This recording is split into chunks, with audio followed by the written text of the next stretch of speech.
Developments in the Russia-Ukraine war closely. Really what we've been watching this past 24 hours was this strike in Kyiv. Here's some video of it taking place. And this is just brutal stuff to watch. This happened in the overnight hours. President Trump responding to it today, offering criticism of Vladimir Putin, urging the Russian leader to stop after a deadly barrage of attacks on Ukraine's capital. The president saying on Truth Social, "I'm not happy with the Russian strikes on Kyiv. It's not necessary. Very bad timing. Vladimir, stop. 5,000 soldiers a week are dying." Harley Lippman is a foreign policy expert and member of the Dean's Advisory Board at Columbia University's School of International and Public Affairs. There's a lot to get to, but my first question about all this is, how much weight do Trump's words carry in Moscow, Harley? Do we think they pay attention when the White House says stop? I think they do, as long as they believe that there'll be consequences, like anything in life, that's the key. And I think the consequences ought to be, for example, selling Ukraine Patriot missiles, which are entirely defensive, and we should get the Europeans to pay for it. And I think they'd be fine with that. Or get even more serious with sanctions, because Putin is disrespecting Trump by not only making any concessions for peace, but when Trump is imploring him to commit to a ceasefire, Putin on Palm Sunday fired missiles into Kyiv, where there was no military targets nearby at all. They killed women, children, elderly. Horrific.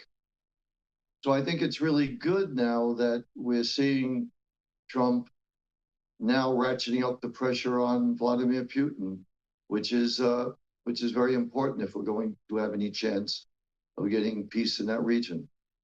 We watched over the weekend, over Easter weekend, as there was discussion about a temporary Easter weekend truce.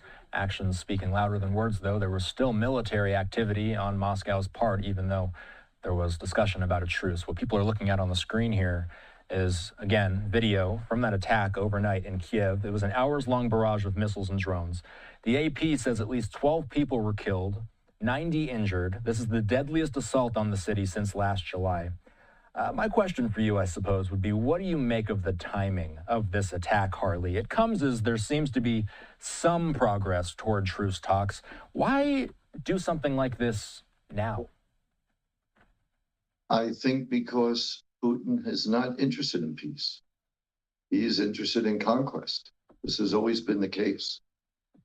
He went and attacked Ukraine, which we should remember in 1994, there was a memorandum signed by Russia, the United States, and England, which guaranteed the territorial integrity of Ukraine, as well as the legitimacy of Ukraine as an independent sovereign nation.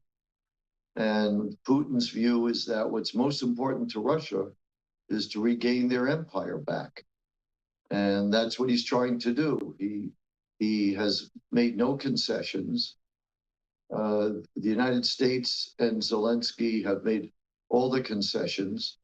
He already would have the land that he's already taken, which is about 20% of Ukraine, as it was before Russia invaded Ukraine, and a commitment not to join NATO, which means Russia won by accepting that.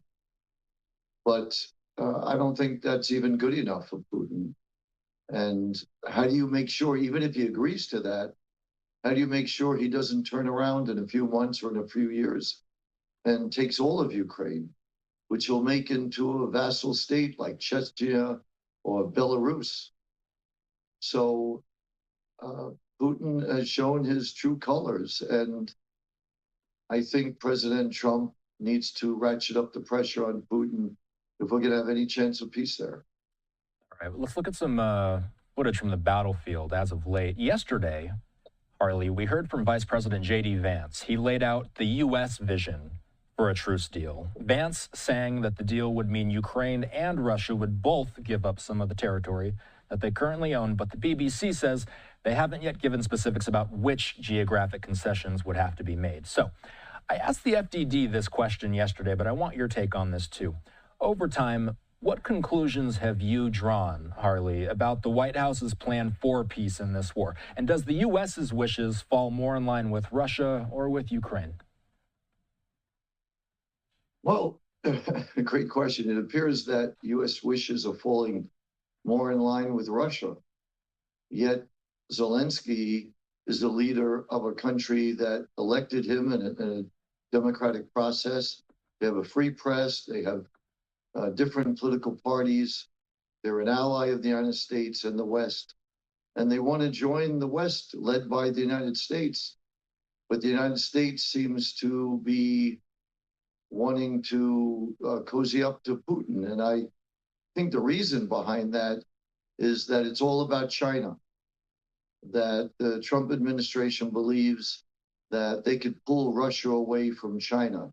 You mentioned FDD. There was an article written by Cliff May, the chairman, where he says that we're trying to pull off a reverse Kissinger.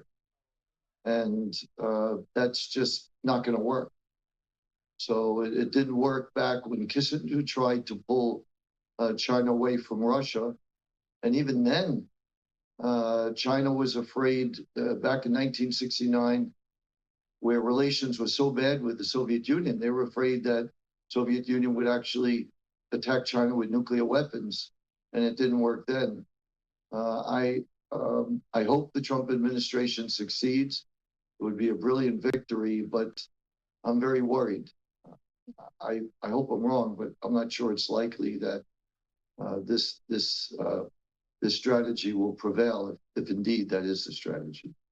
Does it feel like we're at all within reach of some sort of long-term truce agreement? We hope so. One never knows what's going on behind the scenes.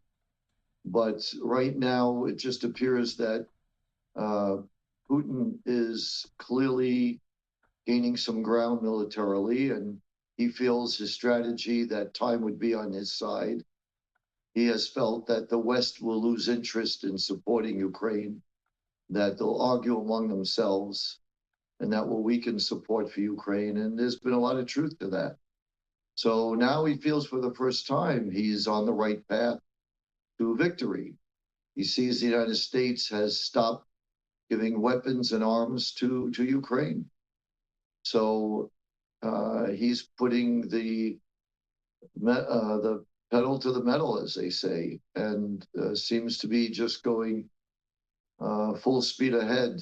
And I think it would be a devastating outcome if they prevail in Ukraine, because I think if our strategy is foremost to deter and push back on China, what my worry would be, what would our allies and friends in Asia think if they see Ukraine is thrown under the bus? They'd be worried that there, but for the grace of God, go I. Countries like Japan, Philippines, Vietnam, and we need them to counter China. So I think this strategy is fraught with many problems and huge challenges. But again, the president is a lot smarter than me, so I hope and wish him great success and hope this works out. Harley Lippman joining us tonight. Thanks, Harley.